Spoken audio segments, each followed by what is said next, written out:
வீட்டுக்கு தேவையான மளிகை பொருளும், கிராசரி ஐட்டமும் வாங்கிட்டு வந்துடலான்னு சொல்லிட்டு நானும் என் ஹஸ்பண்ட் கடைக்கு வந்தாச்சு.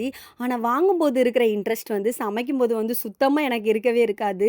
இன்னைக்கு வந்து எல்லா பொருளும் வாங்கிட்டு வரதுக்கு ரொம்பவே லேட் ஆயிட்டு. சரி லஞ்ச் மட்டும் வெளில சாப்பிட்டு போயிரலான்னு என் ஹஸ்பண்ட் சொல்லியிருந்தாங்க. ஏன்னா ரொம்ப நாள் ஆயிட்டு வெளில சாப்பிட்டு. இன்னைக்கு என்ன சாப்பிடலான்னு சொல்லிட்டு அப்படியே ஒவ்வொரு கடையா தேடி வந்தோம். லாஸ்ட்டா பார்த்தா 280க்கு வந்து நான்வெஜ் போட்டிருந்தாங்க. அதுவும் மீல்ஸ் தான்.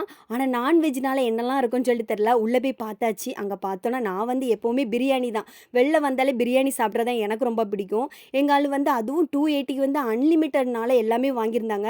நாங்களுமே இந்த சில்லி சிக்கனு, அப்புறம் பார்த்தீங்கன்னா கிரேவியே 2, 3 கிரேவி வச்சிருந்தாங்க சிக்கன்ல. அப்படியே வந்து மட்டனும் வச்சிருந்தாங்க. ரொம்ப நல்லாருந்து. இந்த முட்டை வந்து ரொம்ப உருண்டை அழகா பொரிச்சு வச்சிருந்தாங்க. நான் ஒண்ணு, என் ஹஸ்பண்ட் ஒண்ணு வாங்குனோம். அன்லிமிட்டட்னாங்க திரும்ப திரும்ப குழம்பும் வாங்கி நாங்க 2 பேரும் ஷேர் பண்ணி சாப்பிட்டுட்டோம். ஆனா சிக்கன் பிரியாணி வந்து டேஸ்ட் வந்து கொஞ்சம் கம்மி தான். அதில உள்ள இறைச்சியுமே ரொம்ப ஒண்ணும் வேகல. ஆனா எங்க ஆளு வச்சிருந்த குழம்பெல்லாம் வச்சு நல்லா சாப்பிட்டாச்சு. அன்லிமிட்டட்னாலுமே ஓரளவு தான் சாப்பிட முடிஞ்சுச்சு.